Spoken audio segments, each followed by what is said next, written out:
आयतारा म्हापशा शारांत पोरण्या नगरपालिकेच्या लागसार आशिल्ल्या लॉरस एन्क्लेव्ह ह्या बांदकामा काम चलपी बहुमाळयेची इमारत कोसळली। ह्या घडणुकेंत 3-4 जाण कामगार जखमी जाल्यात। जखमी जाल्ल्या कामगारांक लागींच्याच जिल्लो हॉस्पिटलांत दाखल केल्यात।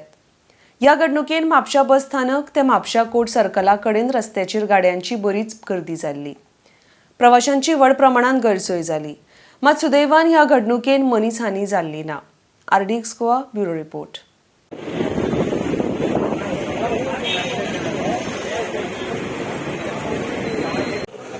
सुबह देखा है पढ़ने वाला था पहले मैं खड़ा होकर देख रहा था ये मेरे को पड़ेगा ये मुंडा लगाता है।